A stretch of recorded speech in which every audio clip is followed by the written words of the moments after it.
어제 출애굽기 18장 전반부에 모세의 장인 이드로가 딸 십보라와 손자 게르솜, 엘리에셀을 데리고 모세가 있는 오늘 광야 장막으로 오게 되죠. 이때 모세가 자기의 장인 이드로를 맞이하게 됩니다. 여기서 모세는 출애굽했던 사건들, 바로 직전까지 출애굽기 그리고 아말렉의 전투까지 모든 고난에서 이스라엘을 구원하신 하나님의 역사를 장인에게, 이드로에게 말을 하게 됩니다. 이 사실을 들은 이드로는 여호와를 찬송하면서 주 여호와 하나님이 모든 신들보다 크시다, 주 여호와 하나님이 모든 것을 이기셨다라고 하면서 번제와 희생제물을 가지고 장로들과 함께 기뻐 뛰며 하나님께 제사를, 예배를 드리게 되는 것이죠.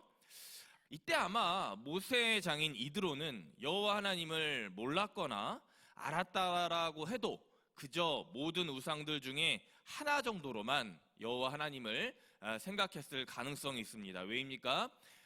모세의 장인 이드로는 본래 미디안 지역의 제사장이었기 때문이죠. 그런데 이 장인 이드로가 오늘 주님을 영접하고 제사, 즉 예배까지 드리게 되는 모습이 나오게 됩니다. 마침내 한 영혼이 주님께로 돌아오기 시작한 것이죠. 이것이 회심했다라고 하는 것입니다. 제 장인어른도 아마 오늘 모세의 장인 이드로와 비슷할지 모르겠습니다. 과거 몇 차례 함께 교회에 나가서 예배를 드렸지만 아직 제 장인어른이 구원의 확신과 여호와 하나님을 구주로 생각하는 신앙의 회심의 단계까지는 이르지 못했기 때문입니다. 제가 매년 그리고 매주 그리고 매일마다 우리 장인어른 분과 우리 장모님을 위해서 기도하는 것도 이 때문입니다. 오늘처럼 어제처럼 추석 명절이면 장인어른과 장모님이 어서 빨리 주님을 영접했으면 좋겠다라는 마음이 매우 간절합니다. 그만큼 가족들, 친척들, 우리들의 식구들의 신앙과 믿음, 구원의 문제는 먼저 믿은 우리들에게 그 어떤 것보다도 매우 중차대한 문제가 아닐 수가 없는 거예요. 가족이라면, 친척이라면 명절에 같이 모여 즐겁게 만나고 웃고 음식을 서로 나누며 오랜만에 안부도 같이 묻는 것들이 필요하죠. 작년부터 시작된 이 역병으로 추석도 벌써 2번이나 비대면으로 지내게 됩니다. 그러면서 가족들이 더 그립고 또 보고 싶게 됩니다. 그러나 그보다 더 간절한 것은 우리 가족, 우리 친척 중에 아직 주님을 영접하지 못한 분들이 하루빨리 돌아오기를 바라는 마음이 저와 여러분들의 마음일 것이다 라고 생각합니다. 이것이 우리 모두의 같은 마음이 되는 거예요. 그렇게 어제 출애굽기 18장 전반부 말씀에 모세는 출애굽하느라고, 광야에서 그 수많은 이스라엘 백성들을 구출하느라고 자기의 목숨이 왔다 갔다 하기를 수차례 자기 가족들조차 돌보지 못한 상황에 이르렀던 것입니다. 이미 앞서 출애굽기 4장에 보면 이드로가 미디안에서 사위 모세에게 모세야 다시 애굽으로 돌아가라 한 이후에 이제 출애굽기 18장에 와서 이드로 장인이 딸과 손자들을 데리고 사위에게 나타난 것입니다. 아마 이드로가 장막 안에서 사위 모세와 만날 때 썩 기분이 그렇게 좋지는 않았을 것입니다. 왜입니까? 자기의 처자식을 버려두고, 어떻게 보면 놔두고 이스라엘을 인도하기 위해서 그 수많은 여정길에서 모세가 가족들을 잠시 떠나 있었기 때문입니다. 아마 모세를 단단히 벼르고 별러서 꾸지스러워 왔을지도 모르겠습니다. 그런데 모세의 가족들 뿐만 아니라 이스라엘 전체를 모든 고난 가운데서 건진 여호와 사건을 이제 장인 이드로가 듣자 마음의 변화가 일기 시작한 겁니다. 갈등과 불평이 감사와 기쁨으로 변한 것입니다. 여호와를 찬송하고 다른 신들보다 더 높게 여기며 생각지도 않던 번제물과 희생제물을 드렸기 때문입니다. 여기 제물을 드렸다라는 것은 평생 미디안의 제사장으로, 우상신의 제사장으로 살아온 자신의 정체성을 그 장인 이드로가 스스로 깨트려 버리는 행동이 되는 것입니다. 매우 놀라운 일이 아닐 수가 없어요. 이스라엘 출애굽한 것도 이미 기적인데 장인 이드로가 구원함을 받은 사건도 매우 기적적인 사건이 되는 것입니다. 이것을 우리가 뭐라 그럽니까? 주님의 은총이다, 주님의 은혜다라고 말을 하는 거예요. 우리 주위에 이성과 합리, 똑똑한 사람들이 참 많이 있습니다. 자기가 믿는 신이 높다, 심지어 내가 이 세상에서 가장 높은 사람이다 라고 말하는 사람들이 있죠. 바로 그 사람이 오늘 모세의 장인 이드로가 되는 거예요. 여러분들, 이드로의 말의 뜻이 원래 뭡니까? 제사장이라는 칭호와 함께 뜻이 초과, 뛰어남, 탁월, 유명, 풍요, 이런 말의 뜻이 이드로라는 말의 뜻이 되는 거예요. 그 사람이 바로 그 모세의 장인 이드로가 변화하기 시작했다라는 것입니다. 주를 영접한 이드로는 다음날 모세의 하루 일과를 지켜보게 됩니다. 하루 종일 모세의 그 백성을 재판하는 모습을 보게 되는 것이죠. 이드로가 말하길, 모세 당신 혼자서 이 모든 많은 백성을 다스리고 재판하는 것이 옳지가 않다. 오히려 너희의 몸이 상할 수도 있다. 그러자 모세가 양쪽을 다 재판하여 제가 하나님의 율례와 법도를 전하기 위해 이 모든 백성을 재판하는 것입니다 라고 이드로에게 말을 하죠. 하나님의 은혜에 감격한 장인 이드로가 그런 사위의 모습에 딱했던지 민족을 이끌어갈 모세에게 오늘 매우 놀라운 조언을 하게 되죠.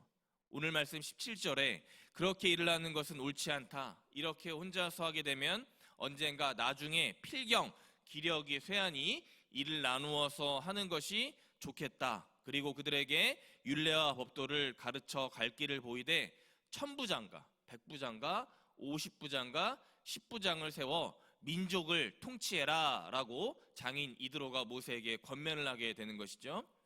장인 이드로가 모세에게 오기 전까지 그 수많은 백성들을 다 처리했던, 그 재판을 처리했던 모세가 지혜로운 조언을 받게 된 거예요. 기껏 이방인 제사장으로만 알았던, 이방인 제사장 장인으로만 알았던 장인이 백성들이 하나님께 효율적으로 가게 하는 방법을 모세에게 충고하고 있는 것입니다. 바로 하나님이 이드로를 변화시키고 변화된 장인 이드로를 들어서 모세에게 지혜를 허락하신 사건이 오늘 나타나게 되는 것입니다. 그리고 이드로는 모세에게 그 임명될 리더들의 자격을 다음과 같이 매우 구체적으로 제시하고 있습니다. 오늘 말씀 21절입니다. 너는 또 온 백성 가운데서 능력 있는 사람들 곧 하나님을 두려워하며 진실하며 불의한 이익을 미워하는 자를. 아멘. 아무나 리더를 세우는 것이 아니라, 아무나 지도자를 세우는 것이 아니라 능력 있는 사람을 임명해야 하는데, 이는 하나님을 두려워하며 진실해야 하고 불의한 이익을 미워해야 멀리해야 한다. 이 세 가지 조건이 능력 있는 사람이 오늘 모세 밑에서 일할 리더의 조건이 되는 것입니다. 신명기 1장에 이 동일한 리더의 조건이 나오게 되는 것이죠. 아마 장인 이드로의 권면을 모세가 후에 다시 회고하여 후대에 정리한 것이다 라고 신명기 1장은 기록하고 있습니다. 신명기 1장 13절에 너희 각 지파에서 지혜와 지식이 있는 인정받는 자들을 택하여라. 능력 있는 사람이 인정받고 인정받는 사람이 능력이 있는 것이죠. 신명기 1장 10절에 보니까 하늘의 별같이 수많은 이스라엘 백성들이 하나님의 법도와 율례, 말씀이 없으니 자신의 일을 내세우며 서로 치고받고 싸우는 일이 비일비재했기 때문입니다. 인정받아서 능력 있는 리더가 이스라엘에게, 지금 모세가 이끌고 있는 이스라엘 민족들에게 필요한 것이에요. 어제 오늘 비록 역병 이후 두 번째 가족과 만나지 못하는 추석 명절이지만 만났다면 아마 우리들은, 저와 여러분들은 아직 주님을 영접하지 못한 가족들과 친척들에게 주 여호와 하나님의 율례와 법도를 전했을 것입니다.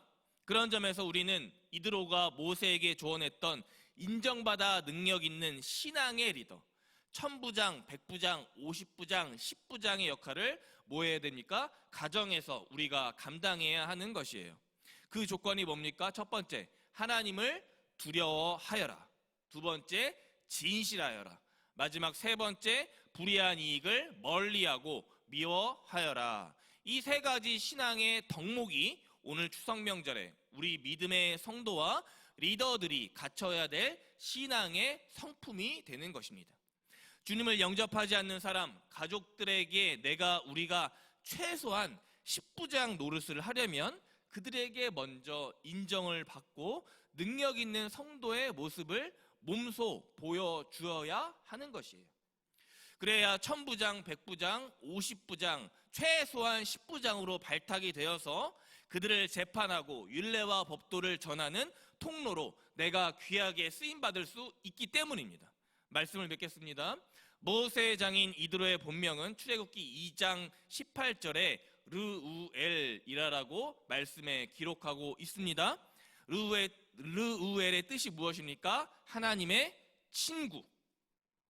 이드로는 제사장의 직분이었고 본명이 르우엘. 그는 비록 변방 사막 미디안의 제사장이었지만 이드로는 사위 모세에게서 하나님이 이스라엘에게 베푸신 기적과 구원과 은혜의 사건을 들어 영접함으로 말미암아 더 이상 이드로의 삶이 아니라 르우엘 자신의 본명의 바른 성도로서의 제사장으로서의 정체성으로 살아가게 되는 거예요. 그 여생을 마감하게 되는 것입니다. 이방신들 미디안의 탁월한 우상 제사장이었던 이드로, 훌륭한 리더가 자신이 평생에 익힌 민족을 다스리는 방법을 오늘 모세에게 권면하게 된 것입니다. 그것이 어떻게 가능했을까? 모세는 장인에게 먼저 인정을 받았고 능력이 있는 사위였다. 지도자로 높임을 받았기 때문입니다. 바로 모세의 삶이 늘 하나님을 두려워했고 진실했고 불의한 이익을 미워했다라는 것을 장인 이드로가 곁에서 알게 된 것입니다. 르우엘은 깨닫기 시작한 거예요. 바로 그때 하나님의 율례와 법도가 말씀이 이드로에게 들어가 작동되어 변화시켜 가기 시작한 것입니다. 그러므로 이 명절에 우리가 가족들, 친척들, 이웃들에게 나타내고 드러내야 본이 되어야 할 것은 천부장은 아니더라도 최소 10부장의 리더로 세워져야 합니다. 그러려면 하나님을 두려워함으로 진실하게 불의한 이익을 멀리하며 세상과 이웃에 믿지 않는 가족과 친척들에게 오히려 인정을 받아서 능력 있는 지도자, 영도자로 우리가 세움받아 가야 하는 것입니다. 출애굽기 18장 마지막 27절은 이렇게 끝이 납니다. 그가 자기 땅으로 돌아가니라. 아멘. 아마 모세의 장인은 이드로의 이름을 벗어 던지고 르우엘 이름 본명을 가지고 미디안에 가서 여생을 마감했을 것입니다. 만약 모세의 장인이 충고했던 그 모습의 삶을 살지 않았다면, 또 하나님이 베푸신 기적과 은혜, 주님의 복음을 전하지 않았다면 이드로는 그냥 그대로 이드로의 삶을 자기의 삶으로 마감했을 것이죠. 그러나 인정받아 능력 있는 모세가 장인의 삶을 180도 변화시켜 고향 땅으로 돌아가게 한 것입니다. 이것이 오늘 추석 명절에 우리 복음을 따르는 성도들, 복음을 먼저 맡은 자들, 복음의 리더들이 맡아야 될 믿음의 자리, 신앙의 자리가 되는 것입니다. 부디 우리도 모세처럼 장인 이드로, 아니 르우엘의 조언처럼 살아감으로 10부장, 50부장, 100부장, 1000부장이 되는 삶을 사시기를 바랍니다.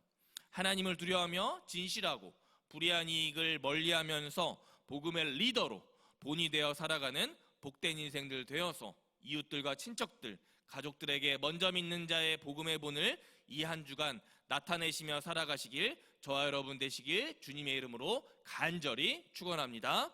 아멘. 기도하겠습니다. 너는 또 온 백성 가운데서 능력 있는 사람들, 곧 하나님을 두려워하며 진실하며 불의한 이익을 미워하는 자를 살펴서 백성 위에 세워 1000부장과 100부장과 50부장을 10부장을 삼아. 아멘. 수요일 아침 주님 말씀으로 우리의 심령을 일깨우시니 감사합니다. 출애굽기 18장에 장인에게 복음을 전했던 모세처럼 우리도 사람과 하나님에게 인정받고 말씀의 능력이 넘쳐 이웃과 가족들에게 담대히 복음을 전하며 살아가는 리더, 지도자가 되어 10부장, 50부장, 100부장, 1000부장 되게 하여 주옵소서. 그렇게 그 길로 우리를 인도하실 주님을 찬양합니다. 우리를 죄악에서 구원하신 예수 그리스도의 이름 부르며 간절히 기도드렸습니다. 아멘.